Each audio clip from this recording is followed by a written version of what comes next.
So it takes something that shouldn't be juicy and makes it pretty juicy.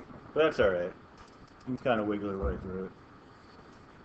I do know that if that open box wasn't there, I would be perfectly okay saying the antiderivative of the sine of x dx over the interval of pi over 6 to 5 pi over 6. But the box is there, so I have to account for that. So I have to subtract off something. So this box on the same interval has an equation, shockingly. This is where trig magic comes into play. Y equals what? 1/2. Now, you could also, I mean, forget about trig for a second. You could also just look at it. I mean, it could be a trick question, but it looks like it's probably half a unit. Here's 1 unit. It looks like it's probably half. So if you were going to take a guess at the height, you'd probably guess a height of 1/2. But any point along the sine wave has a y value consistent with that sine wave. So this location here has a coordinate of pi over 6, comma, the sine of pi over 6.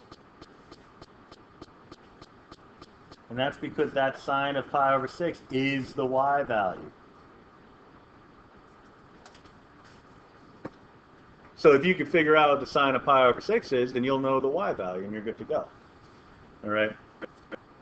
So I need to subtract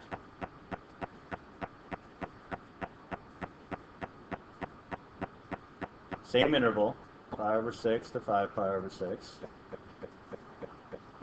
The y function 1/2 with respect to x.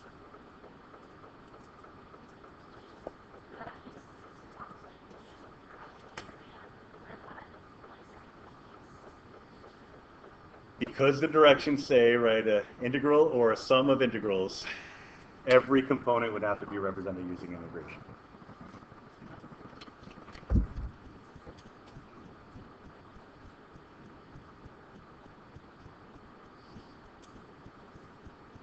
Now, number 11 is kind of like number 7 on this page, where there's a couple of ways you can go about doing it. One way would be to keep your perspective with respect to x and try to piece together the relevant areas. But the better way is to start thinking about how you can change your perspective. I'll try it again. I know I had issues copying and pasting.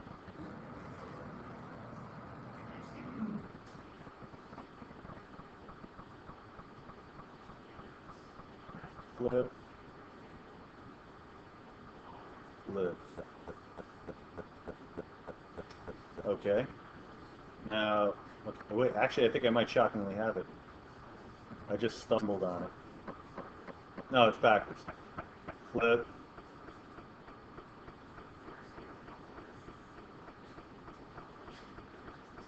Now it's upside down. What? Oh, because it. All right, I got it. Okay. It, wherever the green is, it's designating that as the top. So when I say flip left, right, it's going up, down. So I need that.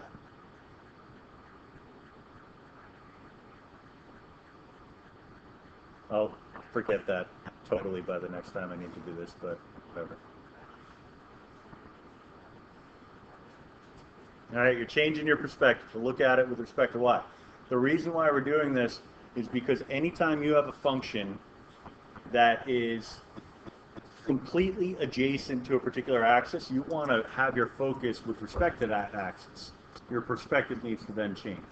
All right, so this entire bounded region is adjacent to the y-axis. You don't actually have to rotate the graph as long as you just have that in mind.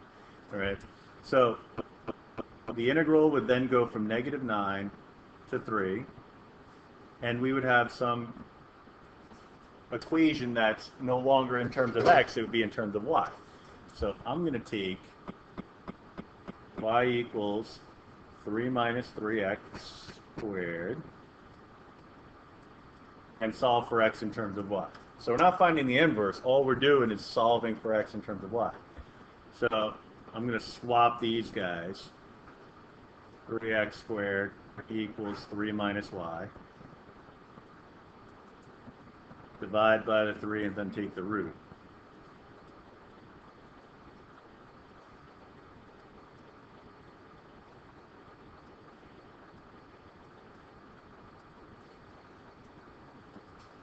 So I'm actively taking a root, which means technically it could be plus or minus. I'll write the plus or minus in here.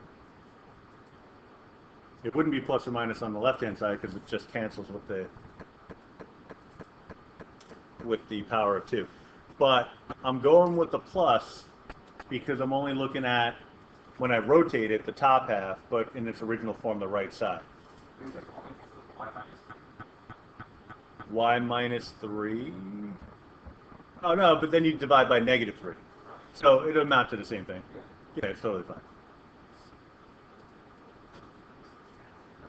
So 3 minus y over 3, and that is our expression.